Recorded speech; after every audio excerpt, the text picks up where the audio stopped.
A war that should have taken weeks to sail home from took this man 10 years.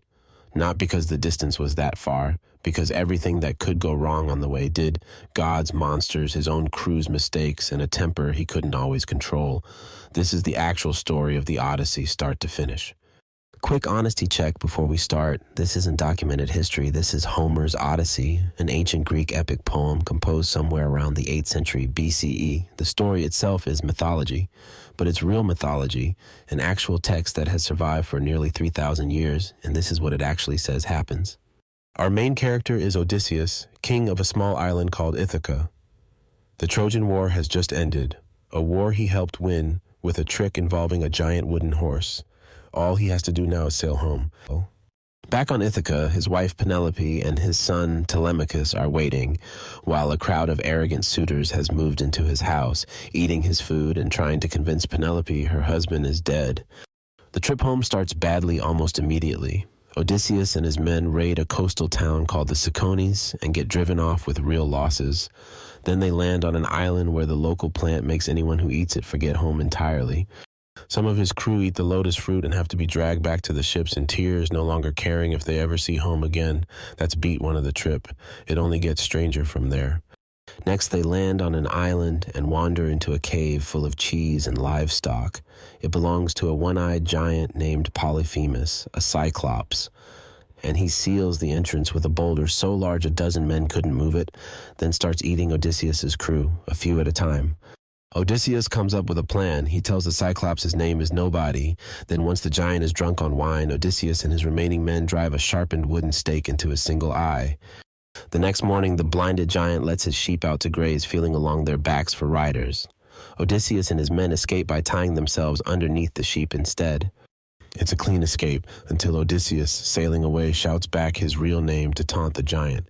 The Cyclops turns out to be the son of Poseidon, god of the sea. And now the god of the sea knows exactly who to make miserable for the rest of the trip. Things briefly look up. The god of the winds, Aeolus, gives Odysseus a tightly sealed bag containing every dangerous wind, so only the gentle one guiding him home is left free. They sail within sight of Ithaca itself. Then, while Odysseus finally sleeps, his own curious crew opens the bag, convinced its hidden treasure being kept from them. Every dangerous wind escapes at once and blows them all the way back to where they started.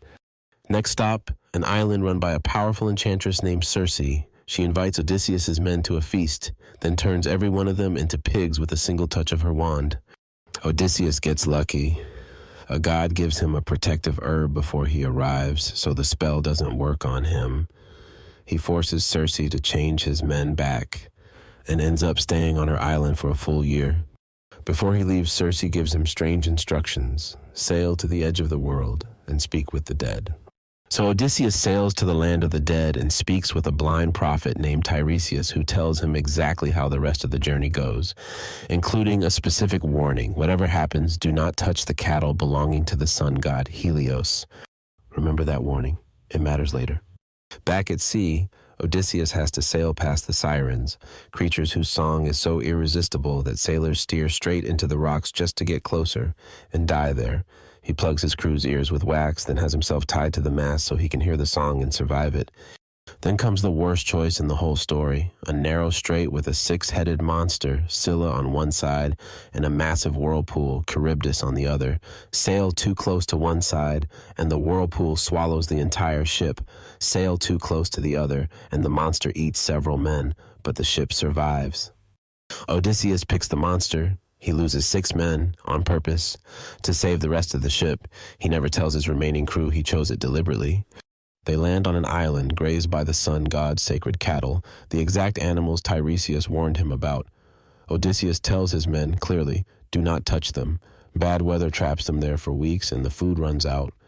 While Odysseus is asleep, his starving crew kills and eats the cattle anyway. Days later, Zeus destroys their ship with a lightning bolt. Every single man drowns. Only Odysseus survives, clinging to wreckage. He washes up on the island of a nymph named Calypso, who keeps him there, not as a prisoner exactly, but not free to leave either, for 7 years, offering him immortality if he'll simply stay. He turns it down every single time. He wants to go home to a wife who's aging, a son who's grown without him, and a kingdom that might not even be his anymore. Eventually, the gods intervene and order Calypso to let him go. He finally reaches home, 20 years after he first left for the war, but he doesn't walk in the front door. A goddess disguises him as an old beggar first, so he can see exactly what's been happening in his own house before revealing himself. The suitors mock him without knowing who he is, but his old dog Argos, abandoned for 20 years, old and neglected, recognizes him instantly, thumps his tail once, and dies right there. Penelope, still not recognizing her own husband, sets a final test for the suitors crowding her house. String Odysseus's old hunting bow and shoot an arrow through a row of 12 axe handles. Nobody can even bend the bow. The disguised beggar asks for a turn and does it easily. Then he drops the disguise and with his son Telemachus at his side kills every single suitor in the hall. Even then, Penelope doesn't fully believe it's him. 20 years is a long time to be fooled by tricksters claiming to be someone else. So she tests him one final time, mentioning that she'll have their marriage bed moved out of their room. Odysseus immediately objects because he built that bed himself around a living olive tree, and it's physically impossible to move without destroying it. Only the real Odysseus would know that. That's how she finally knows it's really him. So here's the actual shape of the whole story. Not really an adventure, a cost. Odysseus survives technically, but every single man who sailed with him doesn't. 10 years of monsters, gods, temptation, and his own crew's mistakes. And the story doesn't end with a triumphant return. It ends with a very specific, very small detail about a bed only he could know, because that's the only proof left after 20 years that he's still actually himself. If you want more stories, real history, and the myths that shaped it, the rest are on the channel.